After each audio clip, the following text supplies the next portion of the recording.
ॐ नमो विष्णवे प्रभविष्णवे श्रीवैशम्पायन उवाच श्रुत्वा धर्मानशेषेण पावनानि च सर्वशः युधिष्ठिरश्चान्तरमं पुनरेवाभ्यभाषत।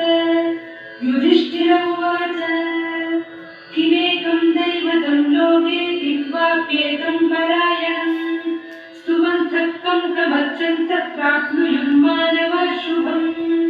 को धर्मः सर्वधर्माणां भवतः परमो मतः किं जपन्मुच्यते जन्तुर्जन्म संसारबन्धनात्।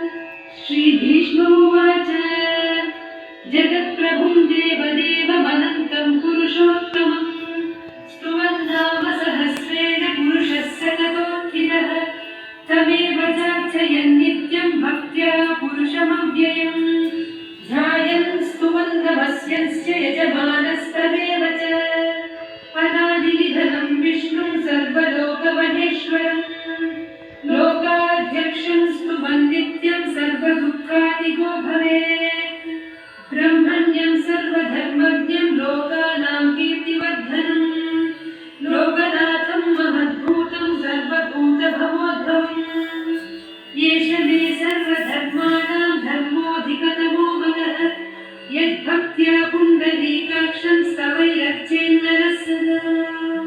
परमं यो महत्तेजः परमं यो महत्तपः परमं यो महद्ब्रह्म परमं यः परायणम् पवित्राणां पवित्रं यो मङ्गलानां च मङ्गलम् दैवतं देवतानां च भूतानां यो देहः पिता यतः सर्वाणि भूतानि भवन्त्यादियुगागमे यस्मिंश्च प्रलयं यान्ति पुनरेव युगक्षये तस्य लोकप्रधानस्य जगन्नाथस्य भूपते विष्णोर्नाम सहस्रं मे शृणु पापभयापहम्। यानि नामानि गौणानि विख्यातानि महात्मनः ऋषिभिः परिगीतानि तानि वक्ष्यामि भूतये।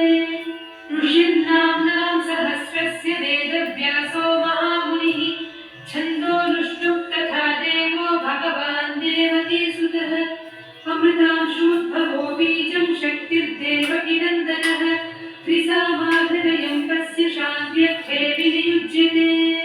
विष्णुं जिष्णुं महाविष्णुं प्रभविष्णुं महेश्वरम् अनेकरूपदैत्यान्तं नमामि पुरुषोत्तमम्। अस्य श्रीविष्णोर्दिव्यसहस्रनामस्तोत्रमहामन्त्रस्य श्रीवेदव्यासो भगवान् ऋषिः अनुष्ठुप्छन्दः श्रीमहाविष्णुः परमात्मा श्रीमन्नारायणो देवता अमृतांशोद्भवो भानुरिति बीजं देवकी